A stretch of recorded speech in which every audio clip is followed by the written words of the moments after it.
Hello and welcome to another episode of Asio Doc Talk. Another very long and belated episode. I don't think I've put up an episode for several months, so I apologize. Just stuff gets in the way, right? And sometimes I just don't find the time. But thanks for listening and tuning in again, and thanks for supporting the podcast with your emails that you send me. I don't always respond to them, but I do. I see them. I see you emailing, and it encourages me to get back on this and to do it. So let's go today. I think I'm just gonna honestly just respond to emails today. Does that sound good? Let's do it. All right, this email, I won't say who it's from. I'll keep it anonymous. I generally, if you email me and you don't want me to read your email on the show, let me know. But I generally that's kind of my policy. If you send me an email, unless you tell me otherwise, I'll read it. I'll answer it on the show. Unless I think it's not appropriate. So just keep that in mind. If you send me an email, if you don't want me to read it on the show, please tell me no. Anyway, so this is just a great email, very relatable. I want to start to say I love the show. Love listening to you talk and hearing your views. Thank you. I'm reaching out because I would like to know how to overcome the trauma of making a medical error and dealing with the guilt and shame that comes with it. I went through this recently and caused harm to a patient. Thank God they ended up being completely fine in the end and did not suffer any permanent damage, but I still feel awful about it. I keep beating myself up, and I don't think I'll be able to have confidence in my abilities, and I'm at the very beginning of my career. I'm scared of hurting anybody again. Since this is such a taboo subject, I feel alone in this. So it would help me and probably a lot of people if you shared your opinion about this, maybe in a podcast episode. Thanks for taking time. First off, to this person, just thank you for sending this email, and this really, really important email, and sharing your vulnerability about what happened. My first thing to say to this is you are not alone in making a mistake that caused patient harm. You are not alone. In fact, you are in a majority. I think it's safe to say that everybody who's involved in patient care has made an error. I think that's safe to say. Whatever your role is, you probably have made an error. And human error is par for the course. It comes with cognitive errors, right? Now, there's different types of errors. Healthcare systems are run by human beings. Now, we have lots of automated systems, et cetera, but it's still largely run by human minds, and human minds make cognitive errors. So it is an inherent part of healthcare that an error will happen and that it will harm a patient, and it could kill a patient too. That is a fundamental feature of healthcare. And sometimes you are that person making that error. So this person is definitely not alone. I know lots of people are nodding along with me right now, right? So I have made errors as well in my medical career. Everybody has. And I know I'm not saying anything deeply profound here. I think really getting to the meat of what this person is trying to say is they're reaching out because they're beating themselves up about it, and what I'm hearing is they're afraid their confidence is shook, and they're scared of hurting anybody again, and they're feeling alone and isolated. One thing that's wrong in medical training is you have to. There's this culture, at least in America, this culture of you have to do things. You got to figure out the problem all on your own, whether you're a physician or a nurse or there's this. We're taught to be competent. That's valued. Competency is valued, and of course it's valued, right? Competency, when you're dealing with human lives, is very important. But with that kind of pedagogy of competency that we try to teach people comes isolation, I think, and ego. So this is going to be hard to hear, I think, for a lot of people. But ego is a huge part of why you feel guilt. Now, I'm not talking to this person in particular. Please don't take what I'm saying wrong. But when I make a mistake or a judgment of error, and then I feel bad about it, it's totally about my ego. I'll just speak for myself, I should say. It's about my ego. It's like, oh, I should have done it better. I should have known better. I need to be a better clinician, right? You make it about yourself. And that's what guilt, I do think guilt is about the ego, right? It's about your ego and your ability to be competent. And so honestly, a big part of recovering from making medical errors is understanding that it's not just about you and the error that you made. Like, what happened, the event that happened, is more than just about you making an error. It's an entire system that brought that patient into this atmosphere, into this situation, and patients are going to be vulnerable to error. It doesn't matter who's there. It doesn't matter. It's having trouble recovering from it has a lot to do with the guilt, and it has a lot to do with your own self-worth, and that you just can't do it anymore, because you really internalize that error and you kind of start to identify it, right? It makes you doubt your abilities. This has happened to me. I promise you, this has happened to me. It still happens to me. It makes you doubt your abilities. It makes you feel like, starts to make you feel like an imposter. You shouldn't be there, et cetera, et cetera. And so it's really the rumination that makes it so hard to recover from this. Ruminating, right? Rumination is not good. Rumination is different than reflecting.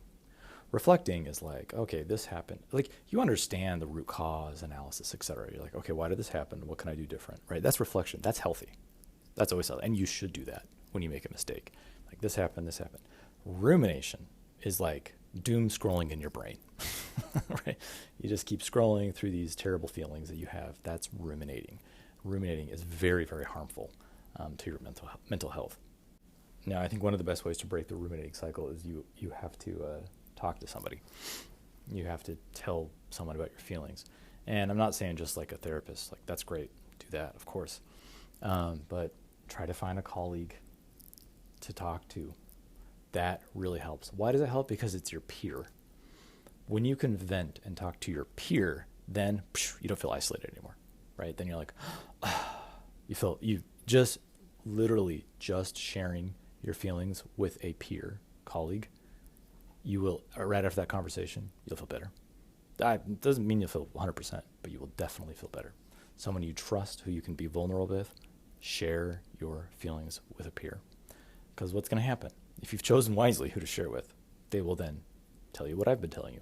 Oh, that's happened to me. Let me tell you a story about when this happened to me. Hey, that happened to me when I first started. It also happened to me about last week. Let me tell you all about it. That's what you need to do. If you want my advice, share your feelings with a colleague. All right, I got another email. This is from Diego, who actually, I've read one of his emails. I think I made a podcast about an email he sent. It was, How to School, the episode I did How to School. And he sent me another email. I'm sorry I'm answering two emails from one person when there's other emails I haven't done at all, but I apologize. I realize it's not fair. So Diego's saying, thanks for posting a topic on How to School. It was helpful and insightful. And he's got to write a topic for a sociology class that he's doing.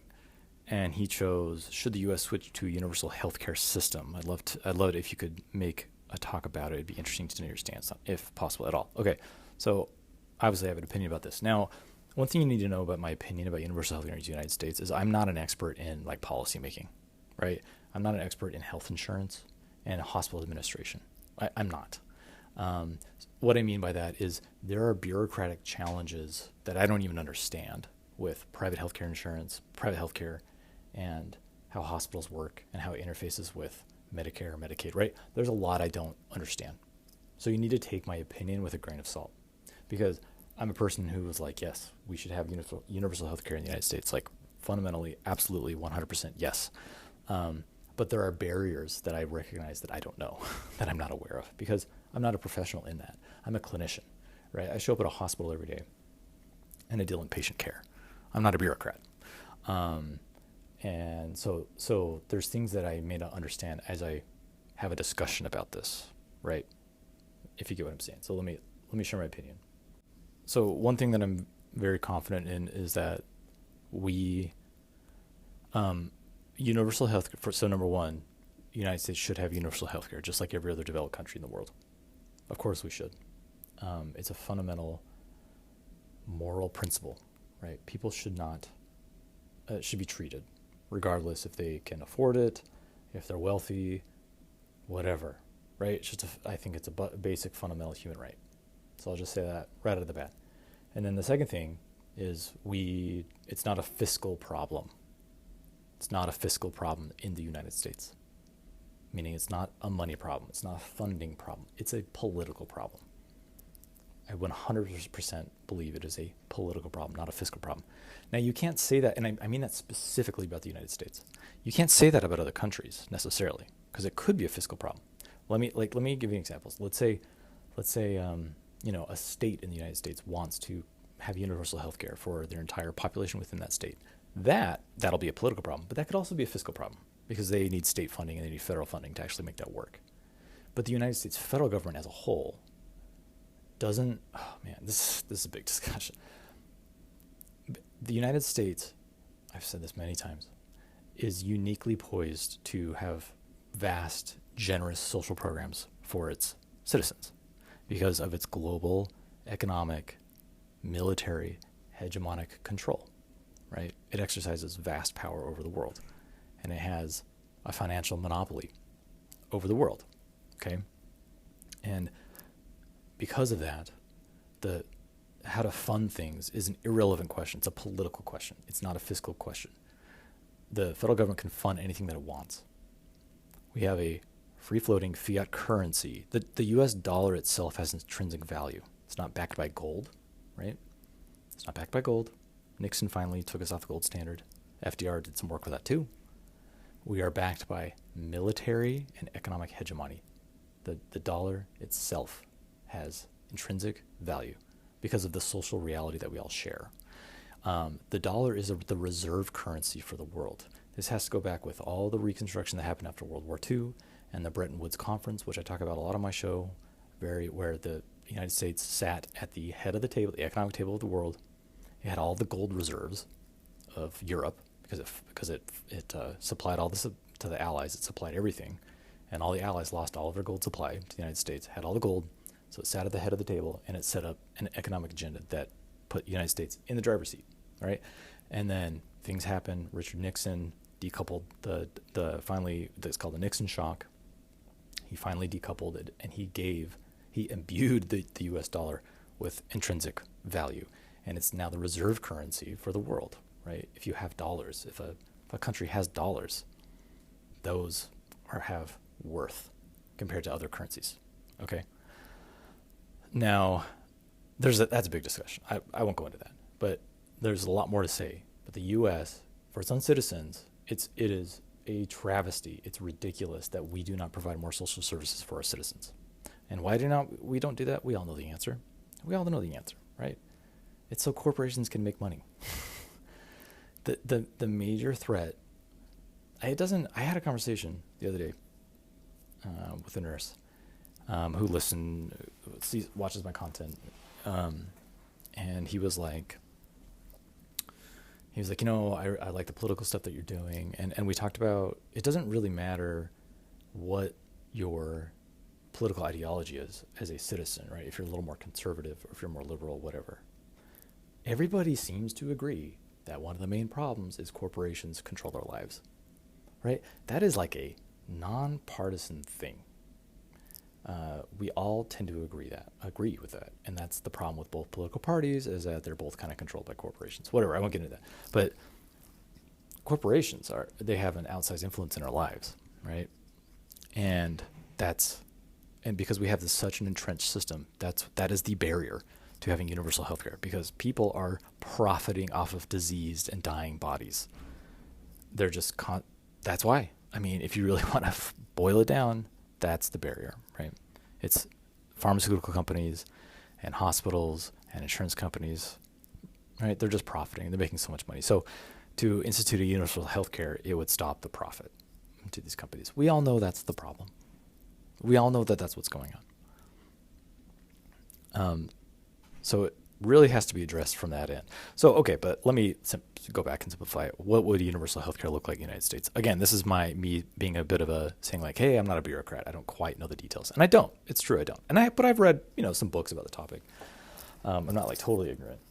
But there's several ways to fund it. And one of the most simplest ways, in my opinion, would be expand Medicare for all, right? It's a socially funded program to begin with. It already exists.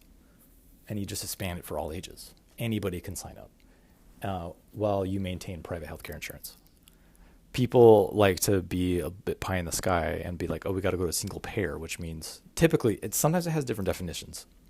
But typically single payer means only the government provides healthcare. That will never happen in the United States. And I don't know if that should happen in the United States. I think the most realistic thing is expand Medicare and you say, hey, anybody who doesn't have insurance can now get funded through the government. Now people bring up, oh, well then the Medicare will have a monopoly over insurance and they'll be able to dictate too much and then doctors won't get paid as much. Things won't get funded as much.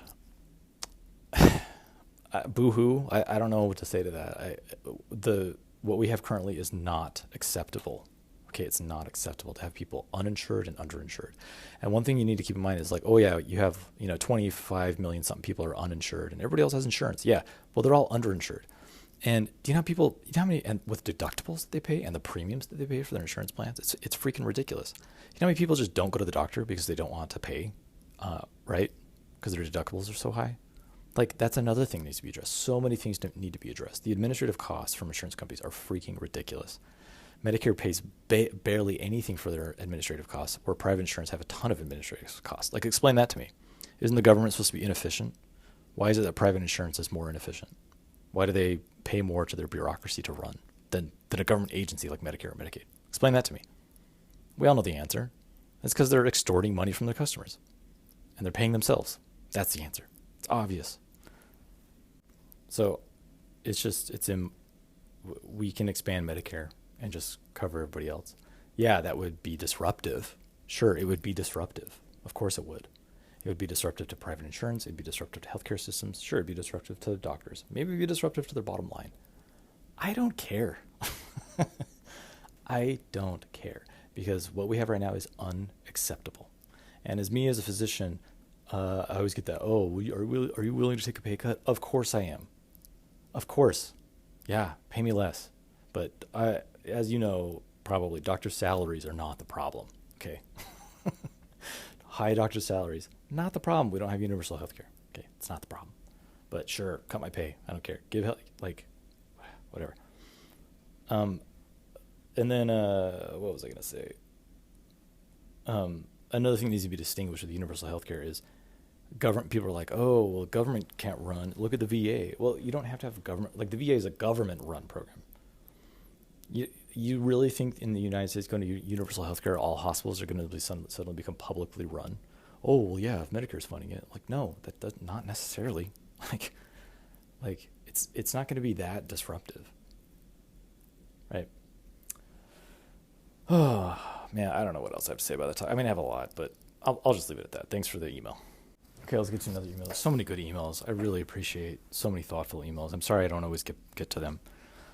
This is an email from an anonymous medical student, and I'm not going to read their whole email. It might be a little too personal, but I'm going to take a liberty and kind of get to the meat of his or her question. I hope it's okay with them. This person has a psychiatric diagnosis, and they're a medical student. Okay, and I'm just going to continue some of their email here. I'd be lying if I said it didn't break my heart to hear what others say about, quote, people like me, like people with a psychiatric disorder in medicine, especially when they think people like me aren't around. Patients who are deemed, quote, psych patients receive a lesser quality care regardless of whether they're being seen for a psych-related illness or not. Their complaints are ignored, their behavior is dismissed, and on occasion, they're flat out ridiculed by staff, students, and others. If these people only understood what psychosis or mania or severe depression or anxiety felt like, I don't think they'd laugh the way they do about these conditions. I look at these people and see myself. Those around me look at these people and see a lost cause bound to spend their lives in mental institutions or wandering the streets. I wish I had a way of expressing my perspective to those around me without having to disclose my own medical history and personal information. However, I'm afraid to open myself up to that scrutiny.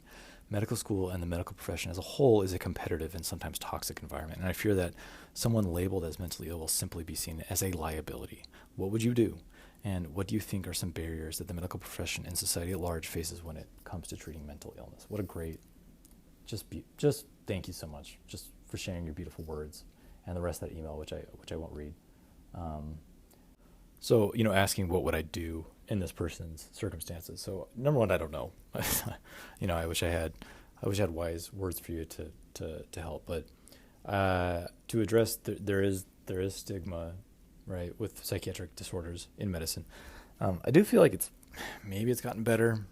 I just feel like a generational shift has occurred where mental illness, whatever it is, psychiatric disorders, depression, anxiety, bipolar, schizophrenia, things like this are becoming a little more understood as diseases and not a moral failing of a person. But I understand that offers no consolation to this person who's writing. There does seem to be a trend of progression, although it's still bad, right? There is stigma in medicine, it's common for behind a patient's back to call them crazy. Maybe not for I hate that. Maybe not for a true psychiatric disorder. People do, right? People will tongue in cheek be like, oh yeah, the crazy patient, right? They do it. It totally happens. Which is unacceptable. Absolutely unacceptable to refer to any patient as crazy. It's just unacceptable. It really is. So, what would I do if I was in this person's shoes? You have to have someone to talk to about stuff. Just like I said, you have to find your people in your circles, in your working circles that you trust to be vulnerable with, that to have a voice and feel heard. And then, you can advocate. You can take these moments and advocate and be like, hey, we shouldn't call people crazy, or, you can't take those moments. But I hate to put the onus on this person, right, who has a psychiatric disorder. It shouldn't be their problem. It shouldn't be their issue to correct, right? It should be everybody's issue to do that. When people are victimized, we oftentimes put the solution to them to do it, and that shouldn't be the problem. The overarching problem is just poor support in the United States for psychiatric disorders to begin with. So one of the solution is, you guessed it, a social program, right? Social programs work. Do they work perfect? No. Do they fail sometimes? Of course. But funding social programs works, right? So if you expanded Medicare for all, do you have any idea what that would do for psychiatric disorders? Do you have any idea what that would do for the mental health of Americans, to actually have access to a psychiatrist, to a therapist? Do you know how hard it is to find a therapist, or if you've never had to do it, to find, not be waitlisted, to actually find somebody that you actually, get to, that understands you? That is an extreme, unbelievable challenge. Anyway, I'm sorry I don't have more to offer you. I wish things weren't the way that they were, but I hope you feel heard here. But I just think, I don't think things are going to change anytime quickly, but, advocating in the moment to have more respect and dignity for people with psychiatric disorders, and finding somebody, again, a peer. It does make a difference when you have a peer to vent with. It can take away that isolation. So, sorry, I hope that helps. I know I didn't offer much. All right, it's funny, as I was intermittently recording this conversation, I got another email, fresh, from Brendan, last name withheld, saying, I hope this email finds you well. I wanted to take a moment to reach out and let you know how much I have been enjoying your podcast. As a new graduate starting my journey in the ICU, your discussions have been incredibly helpful and informative. I particularly appreciate the way you break down complex topics into understandable pieces. I was wondering if you consider doing a dedicated episode on hemodynamics. While I know you touch on these concepts on other episodes, I think an entire podcast focused on the topic should be fantastic. I should do that. I think I will, but let me just talk about basic hemodynamics right now. Just real basic. I think I will do an episode about it later. So hemodynamics, right? These are the fluid dynamics of blood pressure, amongst other things. And just to encapsulate what hemodynamics are, really boiling it down. Let me tell a story. Okay, Brendan, I'm going to tell a story, and then I'm going to do another episode about this topic. It's such a good topic. A story that happened. So there was a patient who had a heart attack in their right coronary artery, right? A clot, right? And so they had a heart attack of the right side of their heart. They were not doing well. It was stented open, right? And they were not doing well. Lactate was high. So an impella was placed. It's called an RP Flex impella. Impella is a little snake-like device that's a pump. And this was inserted into the patient's right internal jugular, and it was threaded down through the right atrium, through the SVC, through the right atrium, through the right ventricle, and the outlet was put into the main pulmonary artery. So what it does is it sucks up blood from the right ventricle or RA junction there, and then it spits it out into the pulmonary artery. So it helps the right heart function, right? It helps it decompress it, and it helps the flow through the right side of the heart in a right side feeling heart. So that was placed. Patient still did not do well, had a lactate very high.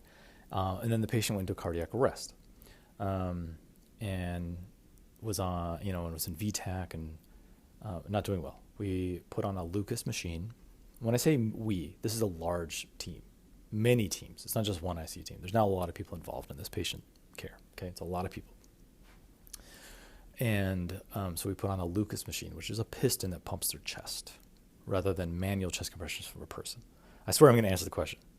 This is a story to illuminate how important it is, hemodynamics. Okay, I'm getting to it. So he's in heart failure, right? So we're pumping on his chest with this piston. It's called the Lucas machine in the United States. And what do? We put him on ECMO. He's a good candidate. Otherwise, ECMO is a heart-lung bypass machine.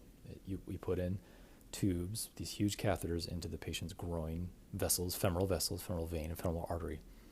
And then that can keep them alive while we try to figure out what's wrong with their heart, or to fix their heart, or for the heart to recover, or to get a heart transplant, or whatever it is. So we put the patient on ECMO. It was took a bit. It was kind of complicated placement. We put the patient on ECMO, right? So ECMO is just a pump, okay? The human body, your body has a pump and it has pipes, okay? So blood pressure is controlled by the pump and by the pipes, okay? The pipes are your arteries, the pump is your heart. What I find is hemodynamics, you gotta basics, just boil down. The basics matter a lot. They really, really, really matter. So ECMO is just a pump. It doesn't do anything to your pipes. Fundamental principle. It's just a pump. So if someone has septic shock, like vasodilatory shock, their pipes are too loose. You don't put someone like that on ECMO because it won't do anything. Because they don't have a pump problem, they have a pipe problem, right? Okay, so back to the story. So we put this patient on ECMO. And their blood pressure was very high on ECMO. So what did I do? I'm like, well, I got him on a pump now. Okay, but how do we control the pipes? Pharmacologically, right? With vasoconstrictors, epinephrine, norepinephrine, vasopressin, angiotensin II, methylene blue, calcium, right? So I go and I look at his pumps, the infusions that he's on. He's on 0.4 micrograms per kilogram a minute of epinephrine, extremely high dose. He's on 0.3 of norepinephrine, extremely high dose. Vasopressin at 0.04, that's max dose. He's on 20 nanograms per kg per minute of angiotensin II. That's not a max dose, but it's a lot. Okay. He also got methylene blue. So what did I do? I was like, well, I bet we're giving him too much pipes, squeezing his pipes so much. We call that SVR, systemic vascular resistance. Okay, SVR. The pump we refer to as a cardiac index or a cardiac output. The pipes, SVR, systemic vascular resistance. So I'm like, the resistance is now too high. And I'm also like, he's on ECMO now. I don't want so much afterload. I don't want so much SVR for this patient because I want his heart to have forward flow. Now he has retrograde flow coming from the new pump I just put into him. So I start stepping down these drips, right? Norepinephrine I brought down fairly rapidly over a couple of minutes. I turned off the angiotensin II. That's a pure SVR, right? That just tightens the pipes. Norepinephrine, it's inotrope. It pumps, but it also squeezes the pipes as well. Came down to that. And then I came down on him significantly. And then what happened? His blood pressure dropped. Okay? So I found the therapeutic floor. So I figured out, he does need some SVR report, right? Or support. I interrogated that. And so I raised that norepinephrine back up and found a sweet spot. So the reason I tell this story is I have a fundamental understanding of the patient's hemodynamics. Now, this isn't super complicated, right? This is just this basic physics. And it's not even like math, right? It's just conceptual physics. And that's what's so important with hemodynamics is I was like, I now know I have a good pump in this patient. I put on an ECMO. I want to bring down their pipes, their SVR. And so I worked on that. And just having that basic fundamental understanding helps you clinically know what to do with the patient. Now, I want to say one more thing about this. Our mental models of how hemodynamics work, right? Heart rate, cardiac index, preload, afterload, CVP, SVR, systemic vascular resistance, all these things, these components, right? It's a mathematical mental model of what's going on in a patient's body. It's a facsimile, but it's not the reality, right? Nobody actually knows the reality of what's going on in a patient's hemodynamics, right? You don't know. And then on top of that, you put in mechanical circulatory support with an ECMO machine, impellas, balloon pumps, pulmonary vents, right? And then you put these on and you're like, okay, I put in this pipe. Here's my take home. I put in this pump. I put in this thing. Okay, well, now the hemodynamics should be acting like this. They must be acting like this. Well, guess what? They don't always, right? So the mental model you have about a patient, and then they don't act that way, and you're like, this doesn't make any sense. What I've learned to accept is you truly don't understand the hemodynamics of a patient, what's going on.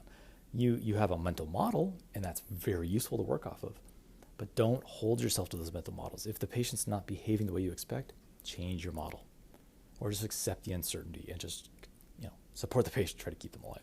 But anyway, it's a good. I think I do want to do an episode about that. But I hope that was a helpful discussion.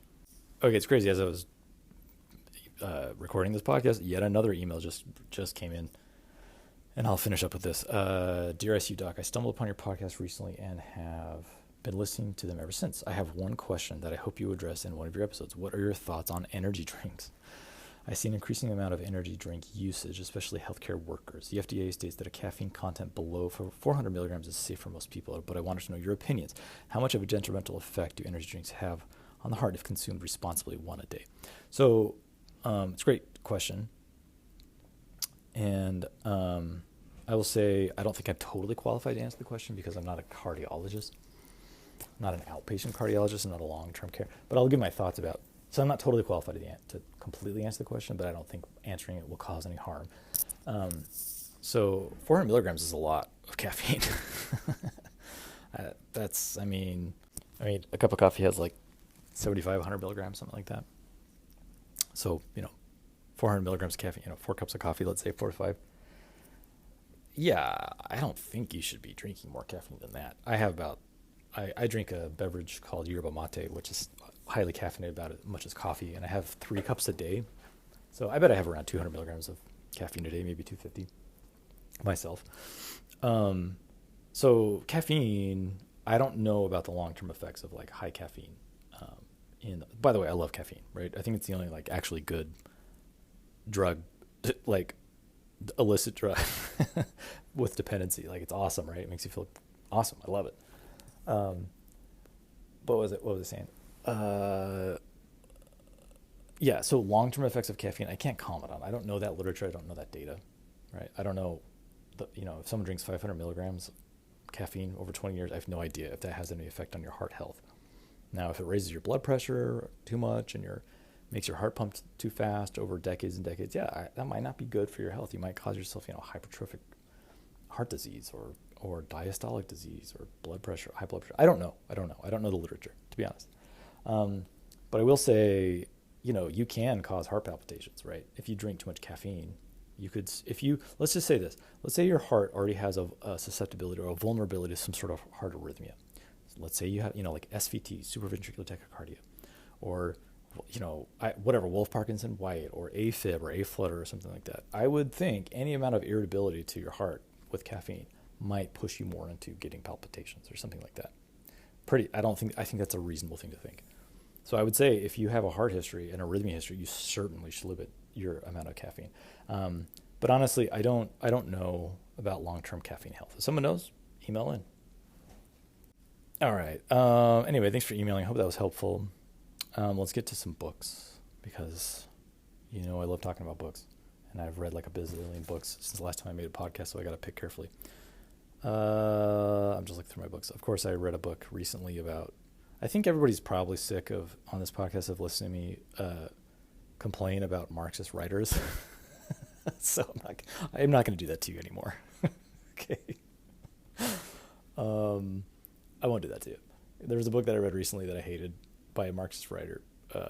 Anyway, you've had enough. You've had enough of my complaining about Marxist writers. Okay, here's a book called The Man Who Broke Capitalism, How Jack Welch Gutted the Heartland and Crushed the Soul of Corporate America. So this is by David Gelles, Gelles.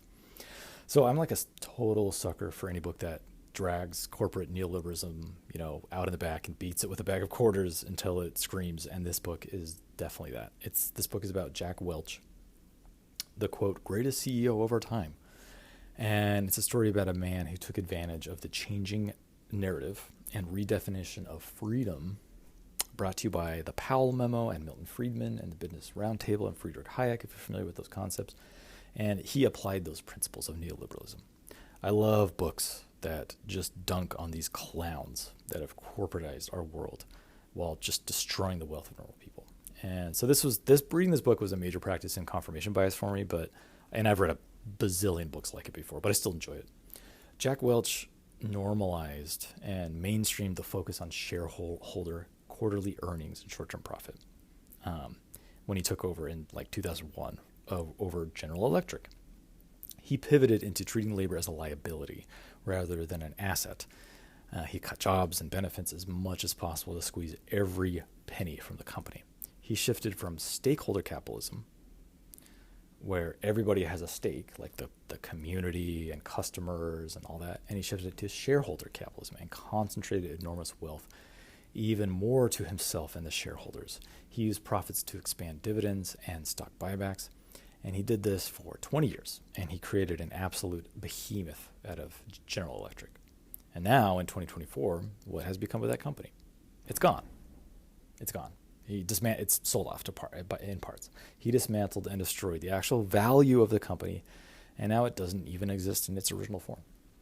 Jack Welch didn't invent this tactic, but he popularized it, and it metastasized to many other companies. Part of the discussion in this book is Home Depot and Boeing and 3M and a lot of others. If you haven't read a book like this that lays out the absolute highway robbery that CEOs and shareholders have perpetuated over the world for the last 40 years, this is a great book to start with. If you've read books like this, you don't need to read this, but it's certainly well written. So I recommend it. That's called The Man Who Broke Capitalism by David Gelles. I want to get to another.